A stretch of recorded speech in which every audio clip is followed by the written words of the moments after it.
Julien Desbottes, je suis expert comptable et président de la JL Basket professionnel. J'ai commencé le basket à l'âge de 10 ans. J'ai tout de suite été passionné. Donc assez vite, je me suis engagé à 200% dans la JL et tout ce que ça représente. Je coachais des équipes de jeunes, j'arbitrais. J'étais champion régional cadet à l'époque et puis on a joué un petit peu aussi en National 4, National 3. J'ai fait toutes mes études à Bourg puisque je voulais absolument continuer à jouer au basket à l'époque. J'avais fait un BTS compta à Caria avec Michel Fontaine comme professeur de comptabilité. Après, je suis allé à Lyon et je suis revenu le plus vite possible en terre-bressane pour travailler avec mon père. J'ai repris son entreprise d'expertise comptable ici à Bourg. J'étais toujours supporter de la JL. Fort de ça et de mon métier d'expert comptable, assez naturellement, je suis arrivé aux finances du club.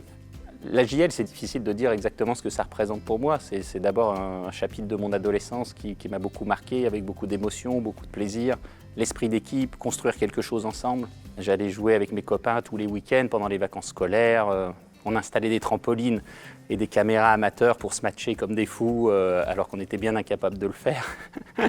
Donc voilà, c'est une partie pleine et entière de ma vie. C'est une source d'inspiration aussi parce que, comme dans le monde économique avec les chefs d'entreprise que j'ai la chance de rencontrer, quand Louis Malecki était président de la JL à l'époque, moi j'étais capitaine de son équipe cadet et c'est des gens qui m'ont inspiré pour essayer de mener aussi ce club un peu au-delà des espérances qu'on pouvait avoir à l'époque. Donc à force de ces inspirations-là, quand moi j'ai proposé ma candidature de président il y a un peu plus de 10 ans, je me suis dit qu'il fallait qu'on construise véritablement un projet d'entreprise.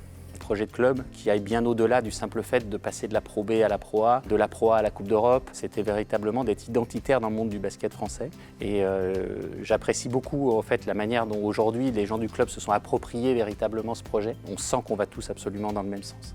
Le projet le plus significatif, c'est le 10-55. Je suis content parce qu'en fait ce projet, il est moderne, il est qualitatif.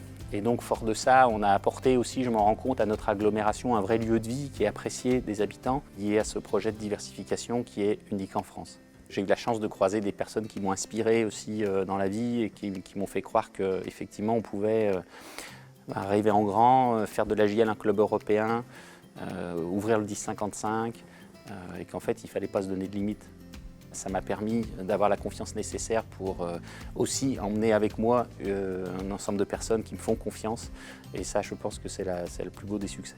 Moi, je suis très attaché à ce territoire puisque mes parents sont des régionaux de l'étape, Villars-les-Dombes, Châtillon-sur-Chalaronne. Mon épouse aussi est de Bourg-en-Bresse, donc je ne me suis pas posé de questions. J'ai continué gentiment dans cette ville qui me plaît bien. La récompense de l'Académie de la Bresse, c'est d'abord une surprise.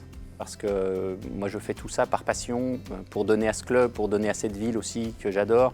Tout ça ne se fait pas évidemment sans un noyau familial extrêmement fort, sans un associé aussi dans mon cabinet d'expertise comptable, Cyriac, qui est à mes côtés depuis la première année de maternelle, donc on est comme deux frères, et sans aussi toute la structure du club, Fred Sarr et Fabrice Paclet. Une récompense, c'est comme une belle victoire d'équipe, il faut d'abord la partager avec les autres et c'est uniquement ce partage qui a du sens.